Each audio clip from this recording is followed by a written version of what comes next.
to ita mage dama gashi Abu Huraira yana da mage har yana dora ta akan kafada, kuma Annabi alaihi salatu wassalam har ya kira shi Abahir ko Aba Huraira, wanda shi ya fi so a ce Abahir saboda hir namijin kenan. To yana kula da mage, suna kiwon mage. Yanzu kaje kasashen Laraba musamman guraren da ba su ɗauki al'adan yawo da karnuka da kuma saboda fatoyin malamai zaka ga su ma suna da girɗa-girɗan maguna, za ga mage. Kuma ko a manyan asibitoci za ga ana aje maguna, saboda mage idan duk ƙananan ƙwari in akwai mage a guri. Yanzu ni gidana da yake ina da mage wajen guda 7, da wuya ka ga wani ƙwaro ko ma wani iri ne. Kai ko miciji ne ya shigo gina sun taru sun kashe shi, ba abin da suke bari. Komai duk wani ƙwaro ba sa barin kadangaru su sako, ba sa barin ƙananan tsuntsaye sako, ba za ka ga hatta su tururuwan nan dillashe su suke. So za ka ga su suna da tasu ƙazantar ta yin baka kula da su kayi musu gurin da za su dinga yin kashi da inda za su yi fitsari ba, ko ina sai su je su yi maka fitsari.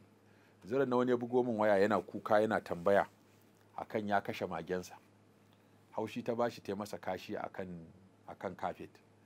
Da ya zo ya cire takalminsa yana ɗorawa ko sai ya ɗora akan kashin magen nan, ya ɓata maka kafa.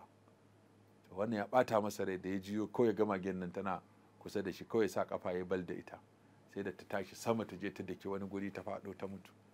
Shi ne kuma tausayi ya kama shi, kuma ya ji hadisin matan da ta wato ɗaura mage ta batta ba ci ba sha har magen nan ta mutu saboda rashin tausayin da ta nuna. Allah ta'ala ya sa ta auta.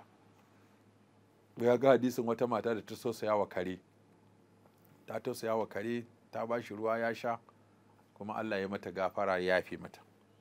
Saboda haka shine yake neman hukuncin wannan abu da ya aikata, shin akwai ta kafara ko wata diya da zai biya na sakamakon wannan duka da yawa mage har ya kassara ta ko ya kashe ta. To da sauran irin waɗannan kaga su masu zama a gida ne.